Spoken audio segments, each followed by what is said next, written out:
ममता बनर्जी इस बात का जवाब दे सकती है कि आपके मंत्रियों के ठिकाने पर से 27 करोड़ रुपया मिलता है, जिसको गिनते गिनते नोट गिनने की मशीन भी गर्म होकर बंद हो जाती है।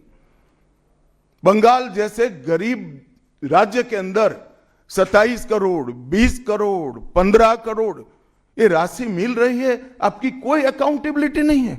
पार्थो चैटर्जी जेल में जाते हैं, ज्योति प्रिय मलिक जेल में जाते हैं, अनुव्रत मंडल जेल में जाते हैं, जीवन कृष्ण शाह जेल में जाते हैं, माणिक भट्टाचार्य जेल में जाते हैं, चंद्रनाथ सिन्हा जेल में जाते हैं, परेश पाल जेल में जाते हैं, कुंतल घोष जेल में जाते हैं, फिरहाद हकीम वो भी आरोपी बनाए जाते हैं, शोभन चैटर्जी आरोपी बनाए जाते हैं, कुणाल घोष 3 साल जेल में रहकर आते हैं, और आप कहती है कि भ्रष्टाचार नहीं हो गया, हो रहा है। आप आंख मूंद लिए ही हो भ्रष्टाचार के लिए, मगर बंगाल की जनता अपनी आंख बंद कर कर नहीं बैठी है। गरीब बंगाल की जनता के अधिकार का पैसा आपकी कैडर की भेंट चढ़ रहा है, आपको इसको जवाब देना पड़ेगा। महिलाओं की सुरक्षा एक बहुत बड़ा मुद्दा बना है, और अधिकृत रूप से कहा जाता है कि महिलाएं 7 बजे के बाद अपने हॉस्टल और घर से न निकले। हम कौन से जमाने में जी रहे, मुगल काल में जी रहे हैं क्या? ममता जी, ये आजाद भारत, यहां माताओं बहनों को पूरा दिन जब इनकी मर्जी हो, जब इनको काम हो, घर के बाहर निकलने की सुरक्षा प्रदान करना ये हमारा संवैधानिक दायित्व है, जो देने में आपकी सरकार विफल गई है। आरजी कर मेडिकल कॉलेज का मामला हो, संदेश खाली का मामला हो, दुर्गापुर मेडिकल कॉलेज का मामला हो, साउथ कॉलेज लॉ कॉलेज का मामला हो, हर जगह बेटियां असुरक्षित हैं, और ढेर सारे लोग और ढेर सारी माताएं बहनें ये अत्याचार से तंग आ चुकी है, असुरक्षा से तंग आ चुकी है। वो भी राह देख रही है कि कब वोट देने का अधिकार आए और हम ये निकम्मी तृणमूल कांग्रेस की सरकार को हटा दें। सांप्रदायिक तुष्टीकरण को इस राज्य सरकार ने अपनी नीति के रूप में स्वीकार कर लिया है। अब मरहम लगाने का प्रयास हो रहा है, मैं सुबह से देख रहा हूं, मगर अब मरहम लगाने से कुछ नहीं होता है। हृदय पर, बंगाल की हिंदुओं के हृदय पर घाव इतना गहरा बैठ गया है कि कोई मरहम काम नहीं आएगा। अब आपका जाने का समय तय हो गया है। यहां तक इंतहा कर दी, यहां तक कि पार्लियामेंट में वंदे मातरम पर चर्चा होती है।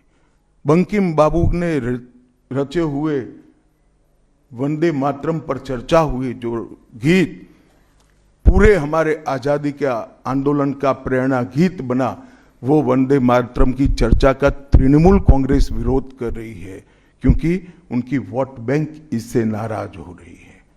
ये बंगाल की जनता कभी सहन नहीं करेगी। एक जमाना था मित्रों कि भारत के जीडीपी में बंगाल का योगदान 10.5% था और तीसरे नंबर पर था। जीडीपी में योगदान की दृष्टि से हमारा बंगाल तीसरे नंबर पर था। तीसरे नंबर पर से सरक कर ये 49 साल में वो 22वें नंबर पर आ गया। अब नीचे कोई जगह ही नहीं बची है। बंगाल का इतना आर्थिक पतन कभी नहीं हुआ है। ये कम्युनिस्टों के शासन के पहले, तृणमूल के शासन के पहले प्रति व्यक्ति बंगाल की आय राष्ट्रीय औसत से 127% ज्यादा थी। 127%।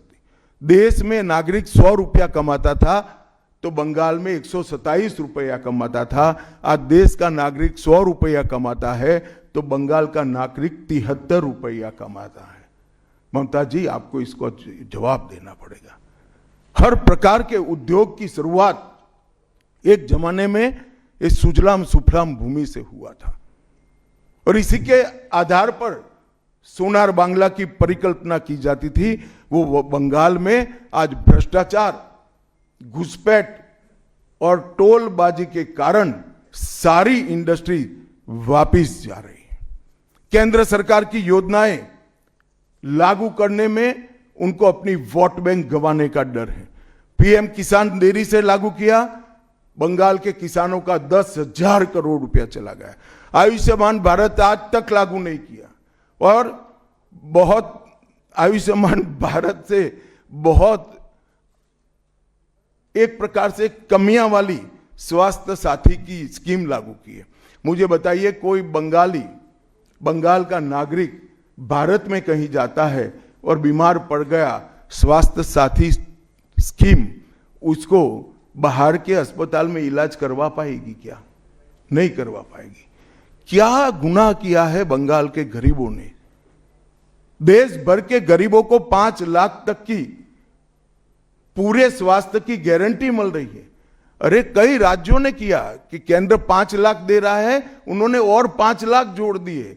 आप केंद्र के 5 लाख इसलिए स्वीकार नहीं करना चाहते हो कि नरेंद्र मोदी से आपको डर है। डर तो ठीक ही है, क्योंकि मोदी जी की लोकप्रियता बंगाल में दिन प्रतिदिन बढ़ती है, मगर इसके कारण गरीबों का आप नुकसान कर रही हो। वो बंगाल के गरीब जरूर। हिंसा और प्रतिशोध की राजनीति, पूरा देश ऐसी आशा करता था कि यहां से कम्युनिस्ट जाने के बाद हिंसा और प्रतिशोध की राजनीति समाप्त हो जाएगी, मगर हुआ उल्टा। इन्होंने तो कम्युनिस्टों को भी अच्छा कहला दिया। मित्रों, अब तक 300 से अधिक भारतीय जनता पार्टी के कार्यकर्ता मारे गए हैं। 21 के चुनाव के बाद लगभग 3,000 कार्यकर्ता विस्थापित बनकर आज भी अपने गांव में नहीं लौटे हैं। उनको दबाव बनाया जाता है कि आप तृणमूल का झंडा उठाओ तभी गांवों को रहने देंगे। क्या ये स्वस्थ लोकतंत्र की निशानी है? कोई व्यक्ति अपने किसी राजनीतिक दल में काम करना है, वो स्वतंत्र रूप से तय नहीं कर पाएगा? वो ममता जी मुख्यमंत्री की चैम्बर से तय करेगी क्या? ममता जी, जितना भी प्रताड़ना करना हो करो, बंगाल की जनता अब तय कर बैठी है। इन्होंने भाजपा के कार्यकर्ताओं को हर तरह से प्रताड़ित किया, यहां तक कि महिलाओं पर बलात्कार भी किए गए। मैं अपना रिपोर्ट नहीं दे रहा हूं, नेशनल ह्यूमन राइट कमीशन का रिपोर्ट है।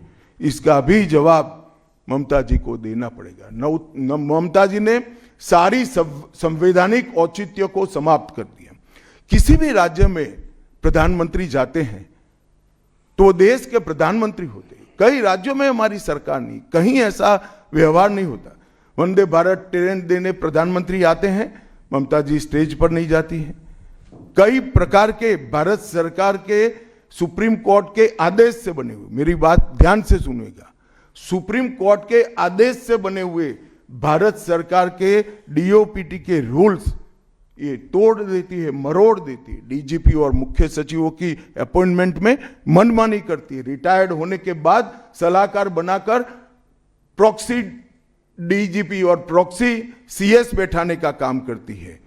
ये 34 साल कम्युनिस्टों का शासन और 15 साल टीएमसी का शासन, ये केंद्र विरोधी मानसिकता बंगाल की जनता में खड़ा कर हमारी संविधान की स्पिरिट थी, उस स्पिरिट का कंप्लीट इन्होंने अनादर करने का काम किया है।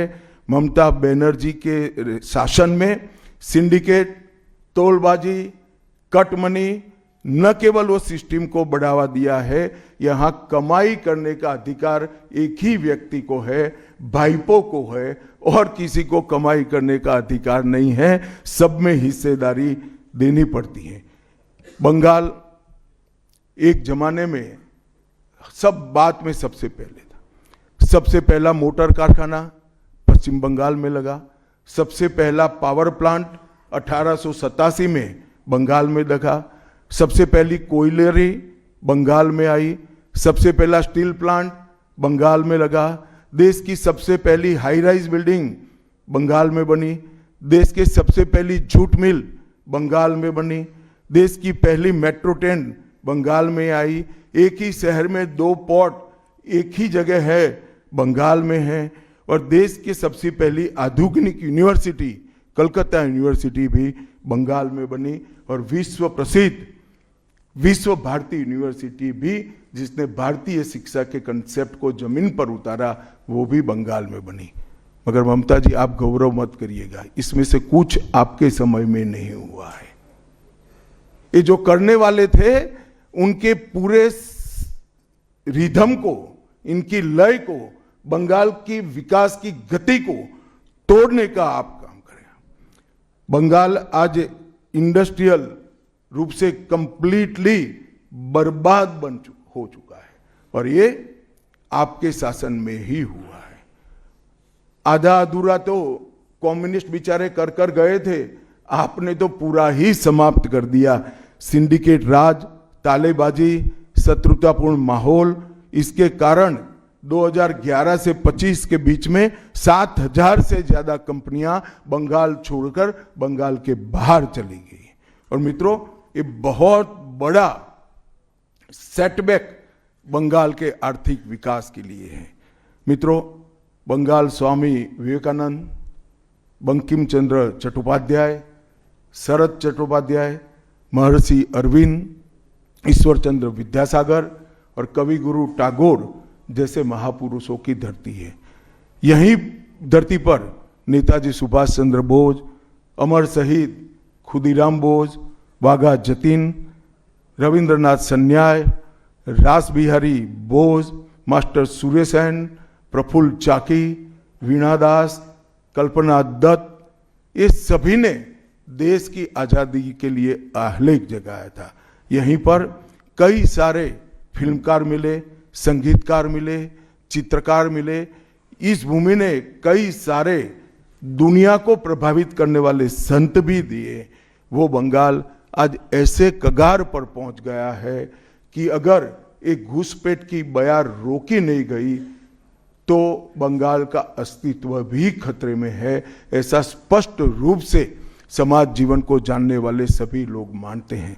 और अंत में मैं बंगाल की जनता को फिर से एक बार कहना चाहता हूं कि बंगाल के अस्तित्व पर तो घुसपैठिया संकट है ही है, बंगाल की संस्कृति पर एक घुसपैठिया संकट है ही है, परंतु अब ये संकट केवल बंगाल तक सीमित नहीं रहा है, पूरे देश तक ये संकट आगे बढ़ गया है। मेरा आप सभी से करबद्ध निवेदन है, आपने लंबे समय तक कांग्रेस को मौका दिया, 34 साल तक कम्युनिस्ट पार्टी को मौका दिया, 15 साल तक ममता बनर्जी को मौका दिया। इनका ट्रैक रिकॉर्ड नीचे नीचे नीचे गिराने का है, अब इससे नीचे कोई जगह नहीं बची है। और भारतीय जनता पार्टी का रिकॉर्ड है, जहां भारतीय जनता पार्टी की सरकारें आई वो राज्य बीमारू राज्यों में से समृद्ध राज्य बनने की कगार में आगे बढ़े हैं। पूरा देश मोदी जी के नेतृत्व में आगे बढ़ रहा है, पूरा देश मोदी जी के नेतृत्व में सुरक्षित हो रहा है। पूरे देश में भारत की संस्कृति, भारत के धर्म, भारत की भाषाएं मोदी जी के नेतृत्व में आगे बढ़ रही है, फल फूल रही है। बंगाल की जनता को मैं विनती करता हूं कि मोदी जी के नेतृत्व में पूर्ण बहुमत की, प्रचंड बहुमत की एक भारतीय जनता पार्टी की सरकार बनाइए। हम कवि गुरु की कल्पना का, विवेकानंद की कल्पना का, बंकिम बाबू की कल्पना का बंगाल बनाएंगे, सोनार बांग्ला बनाएंगे और निश्चित रूप से काम भारतीय जनता पार्टी की सरकार ही कर सकती है, ऐसा मेरा विश्वास है। तो फिर से एक बार समग्र बंगाल की जनता को करबद्ध निवेदन में करना चाहता हूं कि बंगाल में हमें पूर्ण बहुमत दीजिए। बंगाल और पूरी भारत को सुरक्षित करने के लिए ये चुनाव में बाकी सारी चीजें छोड़कर भारतीय जनता पार्टी को जिताने का काम करिए। धन्यवाद।